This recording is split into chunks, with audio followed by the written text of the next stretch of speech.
Namaskar, dear students. Prayers to Ma Sharda. We are studying first lesson, electric charges and fields. This is illustration 1.13. Very interesting. Read the data first of all.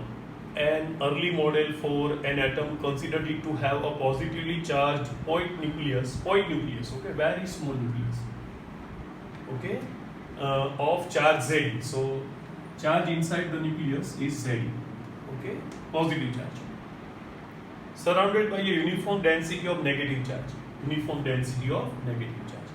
up to radius capital, The atom as a whole is neutral, okay, so net charge is zero in the atom, okay. For this model, what is the electric field at a distance small r from nucleus?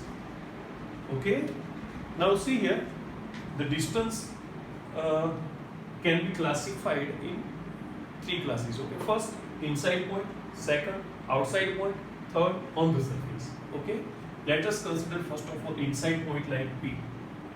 Okay, its position vector is vector small r. Its small surface element has area vector ds, and we know that, see, this is total positive charge, this is negative charge, but if we make sum of these two, positive charge will have more value, okay, because negative charge is spreaded up to this and then it becomes minus Z. That means in this area the net charge is positive, hence electric field will be in this direction. Okay, now first of all we have to consider a volume charge density. Okay, volume charge density.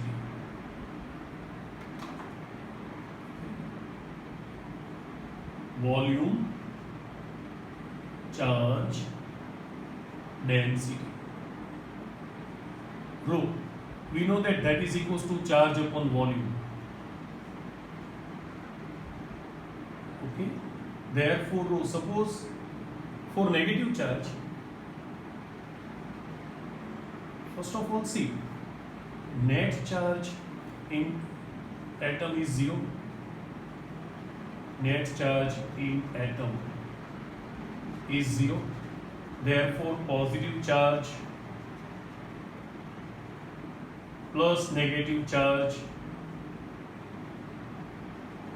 equals to zero, but positive charge is Z, so Z plus negative charge equals to zero. That means the negative charge is minus Z. Okay, so for negative charge,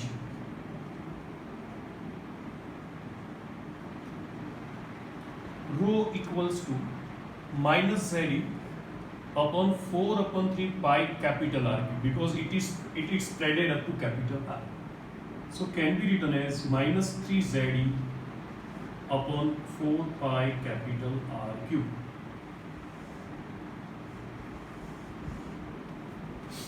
Okay, now at point P for Gaussian surface,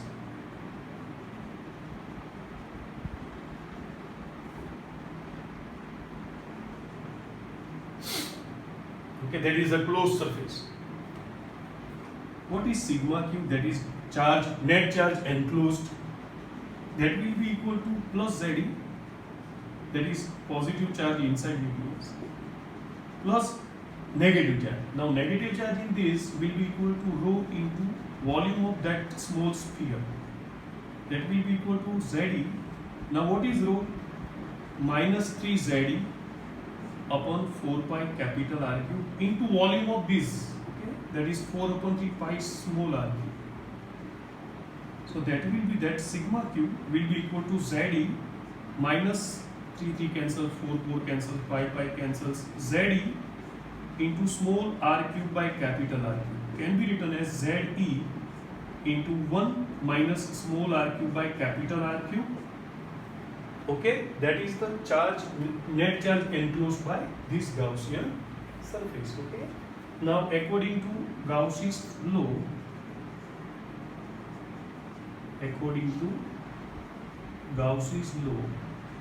flux will be equal to surface integration E dot ds equals to sigma q upon epsilon naught. Here E and ds are in same direction, so E in surface integration in ds cos 0, and sigma q is this, okay, ze into 1 minus small r cube upon capital upon epsilon. So this is E into area of this, that is 4 pi small r square, equals to z upon epsilon naught into 1 minus small r cube upon capital R. So E will be equal to, see this 4 pi r square I have to put here, okay. So z upon 4 pi epsilon naught small r square into 1 minus small r cube upon capital R. So E will be equal to z. If I take this small r square in denominator inside the bracket, it will be 1 upon r square minus small r upon r cube. This is electric field for inside point, okay. Now if I consider a point outside somewhere here, the Gaussian surface will have net charge enclosed will be 0 because it is enclosed in the atom itself. So in that case, net charge will be equal to Z plus minus Z. Okay, that is 0. In that case, E will be equal to 0 because surface integration vector E dot vector ds equals to sigma q upon epsilon naught equals to 0 upon F. So E will be equal to 0. For point on surface also, the net charge enclosed will be 0, or it can be explained by other way, okay, putting value here, okay. E at small r equals to capital R, we can write Ze upon 4 pi epsilon naught into 1 upon, putting capital R in place of small r, okay, minus capital R upon r cube, that will be equal to Z upon 4 pi epsilon naught into 1 upon r square minus 1 upon r square, that will be equal to 0. Okay, bye.